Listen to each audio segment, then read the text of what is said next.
अस्सलामुअलैकुम। लाहौर न्यूज़ के साथ मैं हूं मोहम्मद रियाज और मैं हूं अनम फारूक। हेडलाइंस आपने जानी, खबरों की तफसीलात की तरफ बढ़े और सबसे पहले आपको बताएं, वजीर आला पंजाब को डी नोटिफाई करने के खिलाफ केस की समाअत जारी। जस्टिस आबिद अजीज शेख की सरबराही में 5 रुकनी लार्जर बेंच समाअत कर रहा है। लार्जर बेंच में जस्टिस चौधरी इकबाल, जस्टिस तारिक सलीम शेख शामिल। परवेज इलाही के वकील बैरिस्टर सैयद अली जफर के दलाइल जारी।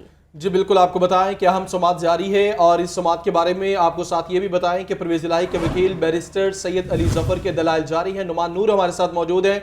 नुमान, इस हवाले से अभी दलाइल का सिलसिला शुरू हो चुका है, इस बारे बताइए कि अभी समाअत शुरू है, कितनी देर ये समाअत चल सकती है?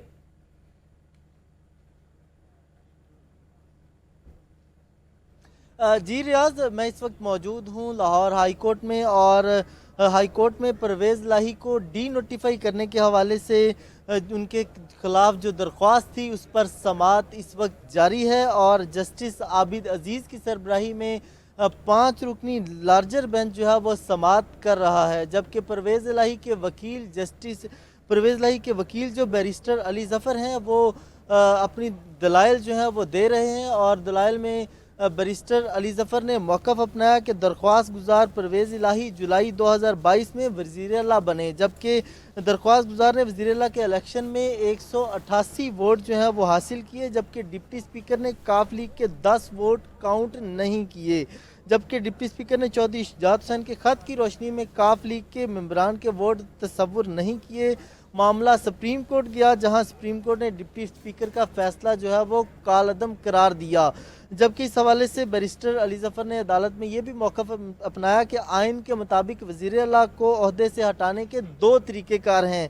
पहला तरीक़ाकार अदम एतमाद तहरीक है। अदम एतमाद की तहरीक जो है वो आइन के आर्टिकल 136 के तहत जमा कराई जा सकती है, जबकि दूसरा तरीका यह है कि गवर्नर वज़ीर आला को एतमाद के वोट लेने का कहें, जबकि आइन के आर्टिकल 130 के सब सेक्शन 7 के तहत एतमाद का वोट लेने का कहा जा सकता है। और अगर गवर्नर तसव्वुर करे कि ये वज़ीर आला अक्सरियत खो चुके हैं तो एतमाद के वोट का कह सकते हैं, जबकि ना तो गवर्नर की जानिब से एतमाद के वोट का इस हवाले से कहा गया और ना ही जो है वो डायरेक्टली तौर पर वज़ीर आला परवेज़ इलाही को इस हवाले से कोई नोटिफिकेशन जो है वो उसका तरीक़ेकार भी गैर आइनी और गैर कानूनी है। जबकि ना तो स्पीकर को वाज़ेह तौर पर जो है वो तहरीरी हुक्मनामा भेजा गया, जबकि ये गैर आइनी और गैर कानूनी जो मामला अपनाया गया है इसको अदालत जो है वो गैर आइनी करार दे, जिस पर इस वक्त परवेज़ इलाही के जो वकील हैं बैरिस्टर अली ज़फ़र वो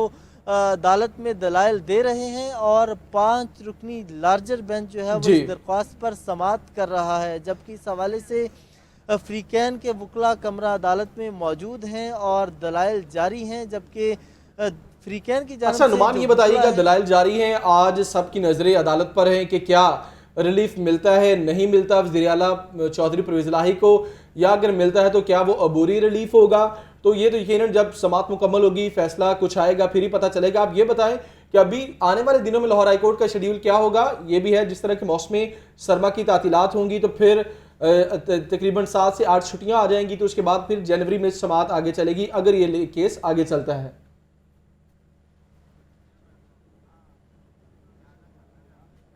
जी, इस हवाले से मौसम सरमा की तातीलात का आगाज़ भी होने वाला है और आज इसी वजह से जो है ये लार्जर बेंच समाअत कर रहा है और कानूनी माहिरीन के मुताबिक यही उम्मीद की जा रही है कि आज इस दरख्वास्त पर जो है वो फैसला सुना दिया जाएगा। जबकि इसी वजह से अदालती औकात जो है वो ख़त्म हो चुके हैं। जुमे का दिन, हाँ, जुमे का वक्त जो है वो 12:30 बजे तक, 1 बजे तक जुमे के दिन जो है अदालतों में केसेस की समाअत होती है, लेकिन अदालती औकात के बाद भी ये लार्जर बेंच जो है वो इस दरख्वास्त पर समाअत कर रहा है और उम्मीद की जा सकती है कि ये आज ही इस दरख्वास्त पर जो है वो फैसला भी सुनाया जाएगा। जबकि मुख्तलिफ जो कानूनी माहिरीन हैं वो कमरा अदालत में मौजूद भी हैं, उनसे बात भी हुई तो उनका इस हवाले से कहना था कि ये जो दरख्वास्त है ये किसी एक फ़र्द की बात नहीं बल्कि पूरे सूबा पंजाब का जो ये मामला है और इस पूरे सूबे के मामले पर अदालतें जो हैं वो अपना किरदार अदा कर रही हैं, क्योंकि इस पूरे सूबे में करोड़ों जो आवाम हैं उनके मामलात के लिए वज़ीर आला पंजाब का ये जो मामला है इसको फौरी हल होना जो है वो लाजमी है। इस हवाले से जो दरख्वास्त है उस पर वकला अपने दलाइल जो हैं वो दे रहे हैं। और इस वक्त परवेज़ इलाही के जो वकील बैरिस्टर अली ज़फ़र हैं वो अपने दलाइल मुकम्मल कर चुके हैं। जी ठीक है, बहुत शुक्रिया, हमें अपडेट कर रहे थे आप।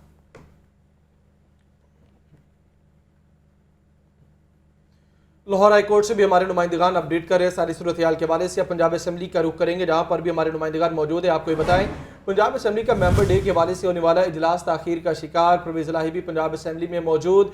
पाकिस्तान तहरीक इंसाफ और काफिले की पार्लिमानी पार्टीज़ का इजलास भी इसी असेंबली में होगा और इस सारी सूरत हाल के हवाले से अपने नुमाइंदगान से भी बात करते हैं। इसी पर बात करेंगे नुमाइंदा लाहौर न्यूज़ मोहम्मद यासीन से। यासीन, बताइएगा इस वक्त पंजाब असेंबली में आप क्या गहमा गहमी देख रहे हैं?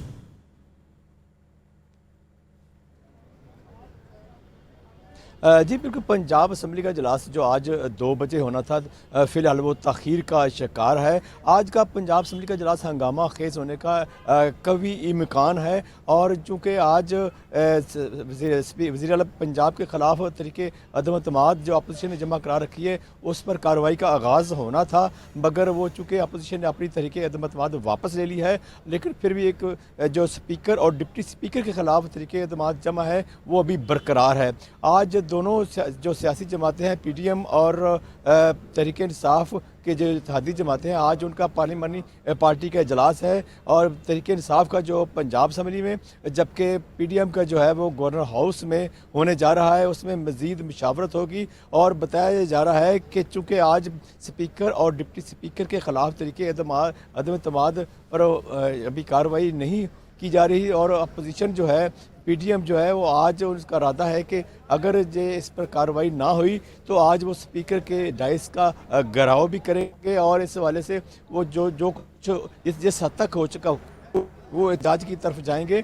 आज पंजाब असम्बली में एक बहुत ही गहमा गहमी का माहौल है। इस वक्त दोनों जमातों के जो अरकान असम्बली है वो यहाँ पहुँचना शुरू हो गए हैं और इस वक्त यहाँ ये सूरत हाल है कि जो पार्किंग बिल्कुल खचाखच भरी हुई है और जो अरकान असम्बली की आमद का अभी भी ये सिलसिला जारी है। आज मौसम भी कुछ ज़रूरत से ज़्यादा ही ठंडा है और यहाँ जो एक कपकपी का ये सा तो सारी माहौल सूरत है। हाल बता रहे। यासीन जरा ये बताइए, खबर दे बल्कि कि क्या काफिले की जो पार्लिमानी पार्टी है तमाम मेंबर्स यहाँ पर पहुंच चुके हैं?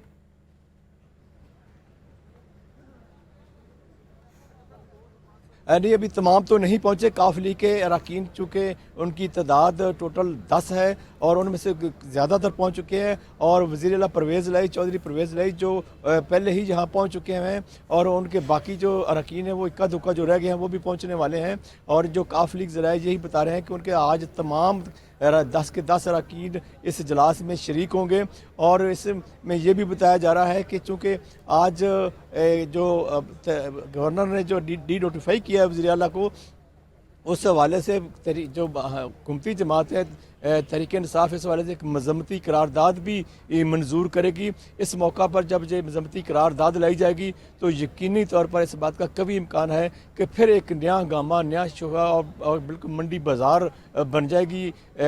जो अवान के अंदर एक शोर शराबा होगा और आज का जो इजलास है ये कहा जा रहा है कि ये एक तारीखी होगा इस लिहाज से कि बहुत ही हंगामा होगा और हंगामा खेजी की वजह से ये एक मछली बाज़ार बन जाएगा। और ये मैं यहाँ ये बताता चलूँ कि दोनों असम्बली, ठीक है यासीन हमारे साथ ही मौजूद रहेगा। सलमान गनी साहब सीनियर तजज़ियाकार हमारे साथ मौजूद हैं। सलमान साहब बहुत शुक्रिया आपके टाइम का। सलमान साहब, एक तो इस इजलास पर रोशनी डालिएगा, दूसरा रात को डी नोटिफाई कर दिया गवर्नर ने, अब मामला अदालत में भी है, तो इस हवाले से अपोजिशन वाले कहते हैं ये जो इजलास हो रहा है चौधरी परवेज़ इलाही एक तो पार्लिमानी मीटिंग कर रहे हैं, ये गैर आइनी अमल है। ये खालिस्तान अब अदालती मामला है और अदालत में चौधरी परवेज़ इलाही साहब गए हुए हैं और जिस बुनियाद पे गए हैं, देखिए 3 नुकात पे वो गए हैं। ये फैसला तो बहरहाल कोर्ट ने करना है, लेकिन जो खतो किताबत होती है वो अफराद के साथ नहीं होती। वो तो अगर चीफ मिनिस्टर पंजाब को मुखातब करना है गवर्नर ने तो वो फिर उनके प्रिंसिपल सेक्रेटरी के जरिए मुखातब करेंगे, उनके चीफ सेक्रेटरी के जरिए मुखातब करेंगे। तो मैं समझता हूँ कि ये तो फैसला अदालत करेगी। लेकिन पंजाब असम्बली की सूरत हाल के बारे में मैं ये ज़रूर कहूँगा कि अगर पंजाब असम्बली में इतनी जान होती तो फिर मामला अदालत के अंदर क्यों जाते।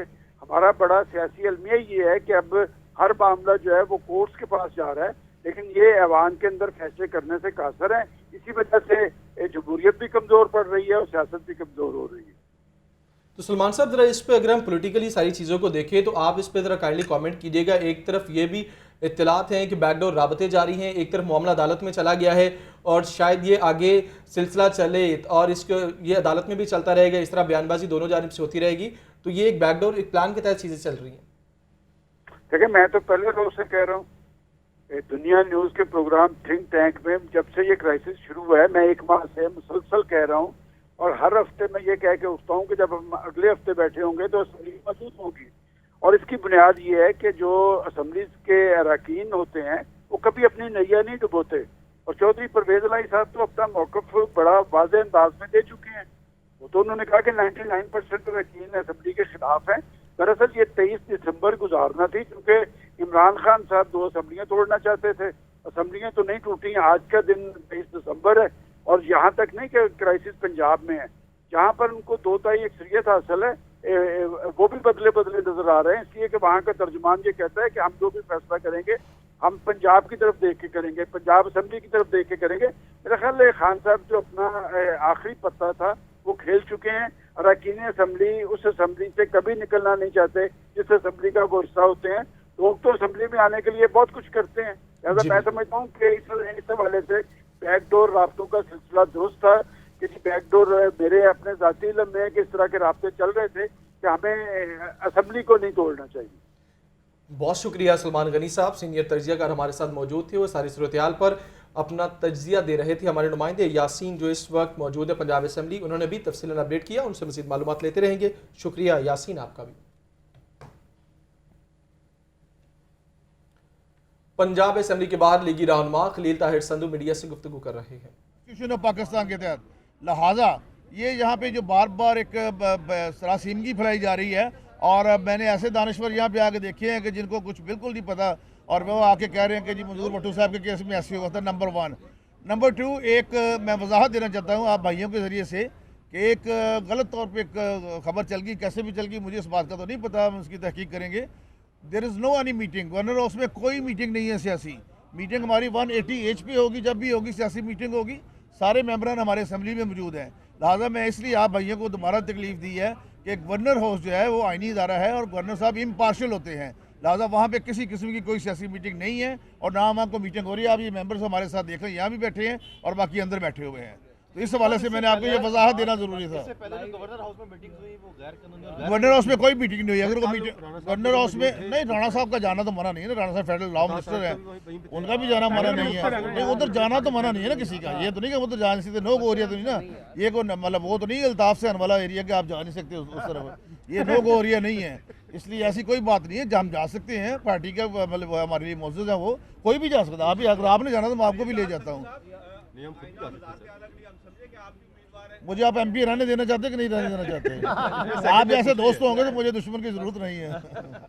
आप मेरे भाई हैं। लिहाजा there is no any meeting in the governor house, और ना कभी होती है गवर्नर हाउस में ऐसी meeting. Thank you very much, आपका बहुत शुक्रिया। ये गुफ्तगू आपने मुलाहिजा की और अभी आपको बताएं परवेज इलाही हमसे मिठाइयाँ खाकर वादा तोड़कर खान साहब से जा मिले। हमारा वाज़ेह ऐलान था कि जमहूरी तसलसल को टूटने नहीं देंगे, वो असम्बलियाँ तोड़ने वाले और हम जोड़ने वाले हैं। रहनुमा पीपल्स पार्टी कमर जमान कायरा की प्रेस कॉन्फ्रेंस, बोले कि अक्सरियत का दावा करने वाले मैदान छोड़कर भागना चाहते हैं। अगर उनके पास तादाद पूरी है तो एतमाद का वोट क्यों नहीं लेते। शाही साहब को जब वो चीफ मिनिस्टर बने वो कहते हैं मैं बड़ा गालाड़ा, लेकिन वो रात को मिठाइयाँ खा के हमसे वायदा करके अपने बड़े भाई को भी और हमारे साथ किए हुए वादे को भी तोड़ते हुए और छोड़ते हुए वो खान साहब के पास चले गए। पंजाब के वसाइल के साथ, पंजाब के एडमिनिस्ट्रेशन के साथ, और खान साहब की तहरीक जो सो कॉल्ड तहरीक थी वो डेमोक्रेटिक स्टेबलाइजेशन की नहीं बल्कि जमहूरियत को कमज़ोर करने की वो तहरीक जो इमरान खान हमेशा से उनकी जमात का खासा है, उसमें भी पंजाब हुकूमत को उन्होंने एक टूल बनाया, उसका एक इस्तारा बनाया, उसका एक हथियार बनाया। तो हम बार बार उनको कहते रहे, और अब जब कि बात बिल्कुल वाज़ेह हो गई थी और खान साहब असम्बलियाँ तोड़ने का एक मंत्रा लेके चले हुए थे और यू टर्न तो उन्होंने लेने ही थे, वो डेटें देते जा रहे थे। और जब से खान साहब का या PTI का ये मौक़िफ़ रहा कि हम असम्बलियाँ डिज़ोल्व कर देंगे। हमारी इत्तेहादी जमातों का और हुकूमत का ये बड़ा वाज़ेह ऐलान था कि हम इस जमहूरी तसलसल को रुकने नहीं देंगे और इसके लिए हम असम्बलियों पे और निज़ाम पे होने वाले हर हमले को रोकेंगे, आईनी और कानूनी दायरे के अंदर रहते हुए। वो असम्बलियाँ तोड़ने वाले हैं, हम जोड़ने वाले हैं। हमारी कोशिश होगी कि वो असम्बलियाँ तोड़ ना सके, वो असम्बलियों को के ऊपर हमलावर ना हो सके। अभी आपको बताएं, पाकिस्तान तहरीक इंसाफ का गवर्नर पंजाब के नोटिफिकेशन के खिलाफ करारदाद लाने का फैसला। सीनियर सूबाई वजीर मियां असलम इकबाल कहते हैं गवर्नर पंजाब ने गैर आइनी इकदाम उठाया, गैर कानूनी नोटिफिकेशन की कोई हैसियत नहीं। तारीख में पहली बार हुकूमत असेंबली तहलील करना चाहती है और अपोजिशन रोक रही है। आज को शब खून मारा गया, वो गैर आइनी भी है, गैर कानूनी भी है, गैर इखलाकी भी है और गैर मुतवक्किया नहीं था। हमें पता है कि नून लीग क्या करती है, उसके हवारी क्या करते हैं। अगर तो आपने यही करना था, आपने 58(2) सूबे के ऊपर लगानी थी, जो कि आपने वाज़े तौर पर लगाई है, तो फिर वफाक के अंदर भी प्रेसिडेंट पाकिस्तान को 58(2) जिस तरह की आपने लगाई है वहां पर लगाने का उनको भी इख्तियार है। जो आपने 4 रीजनिंग की गई कि जनाब चौधरी शुजात साहब जो हैं वो मुतमिन नहीं है, कास्त्रो साहब ने वोट क्यों ले लिया, ओथ क्यों ले लिया, एक मिनिस्टर आपकी कैबिनेट भी तुसी मामे लगते हो। ये तो हमारी मर्जी है ना कि कैबिनेट के अंदर किसी ने होना है, किसी ने नहीं होना, किसी ने ओथ लेना है, किसी ने नहीं लेना, ये तो हमारी मर्जी है। आपको इससे क्या तल्लक है? आपको तो आप हमारे साथ बात करें उसके ऊपर, पॉइंट्स के ऊपर। जब असेंबली का सेशन समन है, असेंबली का सेशन हो रहा है, उसके ऊपर सेशन नहीं बुलाया जा सकता। और उन्होंने गवर्नर हाउस को पिछले चंद दिनों से सियासी अमाजगा बनाया हुआ है और उसके अंदर तरह तरह के लोग आ रहे हैं जो उनके साथ बैठकर मीटिंग करते हैं और फिर कहा जाता है कि जनाब हमने रात को शब खून मारना है। मियां असलम इकबाल की गुफ्तगू आपने मुलाहिजा की। स्पीकर पंजाब असेंबली की बात करेंगे। सुफ्तान खान कहते हैं आइन में लिखा है सेशन के दौरान गवर्नर एतमाद के वोट का नहीं कह सकता। गवर्नर खत स्पीकर को लिखते हैं, वज़ीर आला तक तो बात नहीं गई, अभी मामला अदालत में है, उम्मीद है चीज़ें क्लियर हो जाएंगी। कहना उनको चाहिए था, उन्होंने मुझे लिखा, मैंने आगे कानून आइन के मुताबिक उनको जवाब दिया कि आप ये काम नहीं कर सकते। फिर उन्होंने मुझे लेटर लिखा, मैंने भी कानून और प्रोसीजर रूल्स का 1997 का प्रोविंशियल असेंबली ऑफ पंजाब का मैंने फिर उनको हवाला दिया। और इस तरह अभी चौधरी परवेज इलाही साहब देखें, सीएम साहब पे तो अभी बात ही नहीं गई थी। अभी तो उनकी और मेरी बहस चल रही थी कि स्पीकर ठीक हैं या गवर्नर ठीक हैं। आइन के मुताबिक आइन जो है वो स्पीकर साहब के साथ चल रहा है या गवर्नर साहब के। तो अभी तो यहाँ बात थी, उन्होंने जल्दबाजी में आके सीएम के इख्तियार। नून लीग पंजाब की तर्जुमान अज़मा बुखारी मीडिया से गुफ्तगू कर रही है। 7 के तहत जो उनका आईनी इख्तियार है कि वो सीएम को एतमाद का वोट लेने के लिए कहें। मैंने स्पीकर पंजाब असम्बली को सुना, कल उन्होंने यहाँ पर ही खड़े होकर गुफ्तगू की। पहले तो स्पीकर पंजाब असम्बली को कोई ये पूछे कि क्या आपका इलेक्शन आइन और कानून के मुताबिक हुआ था? आपने अपने इलेक्शन के अंदर 2 नंबरियाँ की थी, आप अपने इलेक्शन के अंदर सीक्रेट बैलेट की धज्जियाँ उड़ाकर आज तक स्पीकर हैं। और वो कल जो है उन्होंने बड़ी मज़ाका खेज़ बातें की। वो मेरा ख्याल है वो जो इर्द गिर्द खड़े थे लाक वगैरह, उन्होंने उनको पढ़ाने की कोशिश बहुत की लेकिन कोई मतलब अफाका नहीं हुआ। उन्होंने कहा देखें ना जी, वो पीटीआई के लोगों ने इस्तीफ़ा दिया तो उसमें गवर्नर का क्या ताल्लुक है, फलाने ने ऐसे किया तो गवर्नर का क्या ताल्लुक है। बिल्कुल गवर्नर का ताल्लुक है। वो इसलिए है कि जब आपका सीएम कहता है कि 99% लोग पंजाब असम्बली तोड़ना नहीं चाहते, जब सीएम खुद कह रहा है कि उसने शट अप कॉल देकर एक वजीर को जो है वो इजलास से निकाल दिया और उसके बाद उसने इस्तीफ़ा दे दिया, जब आपका मीडिया दिखाता है कि लोग इस्तीफ़े दे चुके हैं, तो उसके बाद गवर्नर का ये हक बनता है कि पहले ही आपकी मेजॉरिटी वो 5-6 वोटों की है, उसके ऊपर आपको साबित करना पड़ेगा कि आपके पास मेजॉरिटी है। और अगर मेजॉरिटी हो तो फिर इतनी रोना पिटना होना नहीं चाहिए। जो प्रॉब्लम है और जो खबर है वो ये है, कल पीटीआई की पार्लिमानी पार्टी की मीटिंग हुई। आप लोगों में से किसी मीडिया चैनल ने उसकी फुटेज देखी? किसी ने उसका क्लिप देखा? उसका जवाब है नहीं। क्यों नहीं देखा?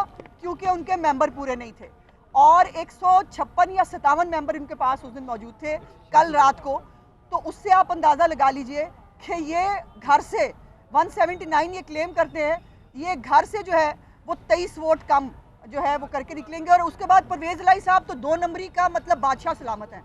उन्होंने अपनी पार्लिमानी पार्टी की मीटिंग जो 10 बंदों की थी उसमें 8 बंदे मौजूद थे और 2 उन्होंने एक उसे एनलाई बिठा के पूरा करा लिया और एक बंदा कोई और बिठा के उन्होंने फुटेज बना के कहो जी हम 10 बंदे पूरे थे। ऐसे नहीं होता ना परवेज इलाही साहब, आपकी दादागिरी और 2 नंबरी हर वक्त तो चलेगी नहीं। और अगर आपको बहुत गम है, बहुत दुख हो रहा है कि आप सीएम नहीं रहे, तो वो है मोहन इलाही भी आजकल वेला है, उसे कहें आपको सीएम कह दिया करे घर में बैठ के, वरना मुलाजम भी है आपके पास, ज़हरुल्लाही रोड पे भी काफ़ी सारे मुलाजिम हैं, वो सारे आपको सीएम क्या करें, आप अपना शौक पूरा कर लें। और आज हाई कोर्ट के अंदर भी समाअत के दौरान इनके अपने वकील ने ये एक्सेप्ट किया कि 137 के तहत 130 क्लॉज 7 के तहत जो है वो गवर्नर के पास ये इख्तियार मौजूद है। और जो बार बार ये फिर एक 2 नंबरी कर रहे हैं, जैसे उन्होंने 15 दिन की जो सस्पेंशन होती है उसको 15 सेशंस बना दिया खुद ही घर बैठ के, उसी तरह की 2 नंबरी जो है वो अब ये की कह रहे हैं जी वो असेंबली इजलास चल रहा हो तो नहीं हो सकती अदम एतमाद।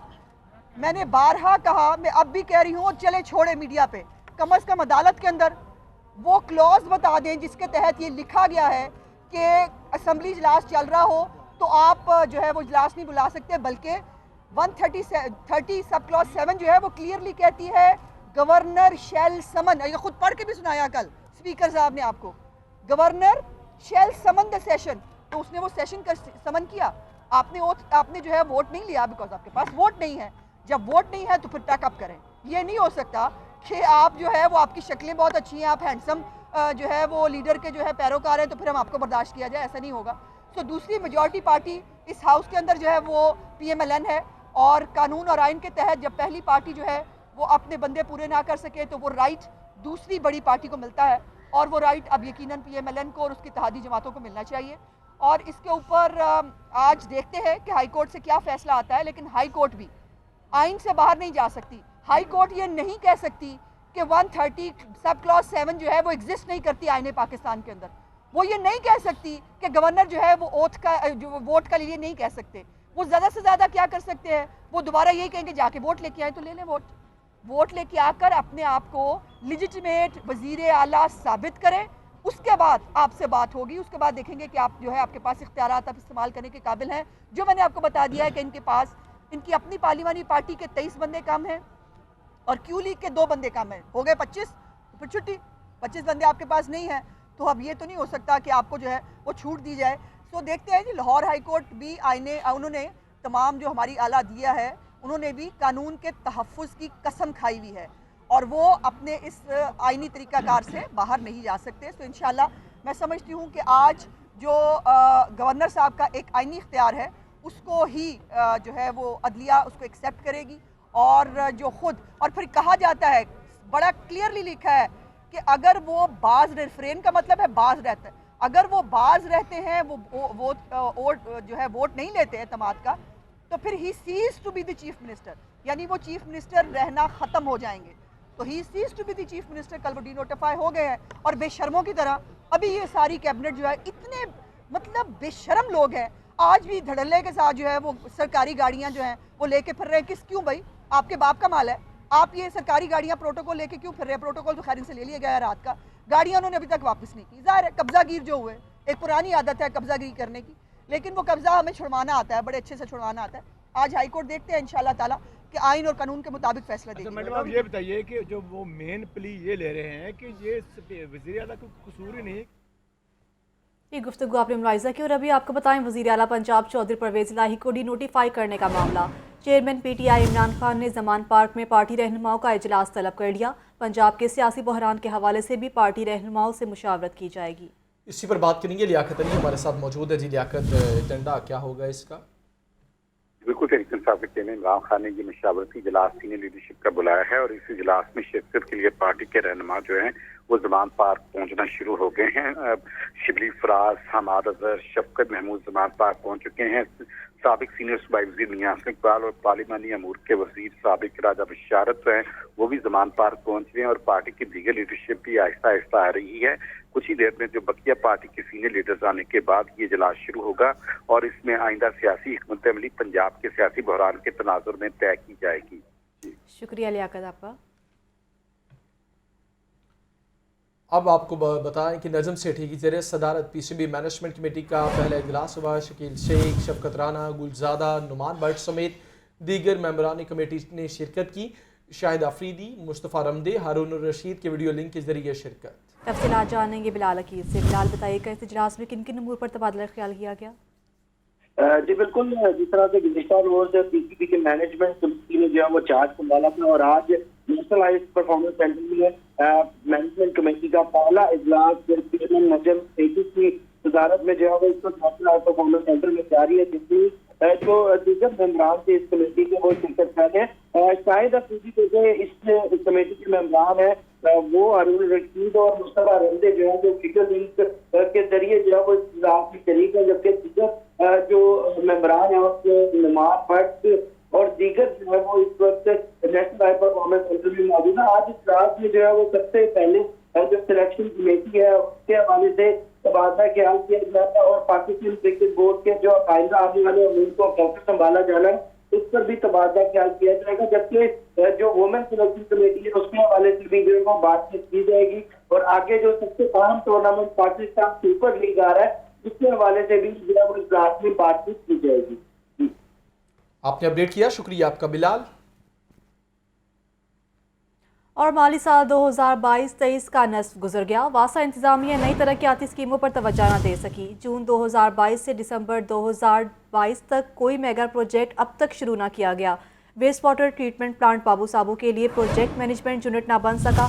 माली साल 2022-23 का नस्फ गुजर गया और वासा इंतजामिया नई तरक्याती स्कीमों पर अब तक तवज्जो न दे सकी, जो कि जून 2022 से दिसंबर 2022 तक कोई भी मेगा प्रोजेक्ट शुरू न किया गया। वेस्ट वाटर ट्रीटमेंट प्लांट बाबू साबू के लिए प्रोजेक्ट मैनेजमेंट यूनिट ही न बन सका। आपको इस खबर के बारे में अपडेट करें। माली साल 2022-23 का निस्फ गुजर गया। वासा इंतजामिया नई तरक्याती स्कीमों पर तवज्जो न दे सकी। जून 2022 से दिसंबर 2022 तक कोई मेगा मनसूबा शुरू ना किया गया।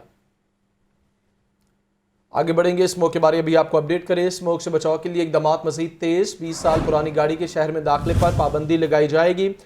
शहर में चलने वाली हर प्राइवेट गाड़ी का फिटनेस सर्टिफिकेट चेक होगा।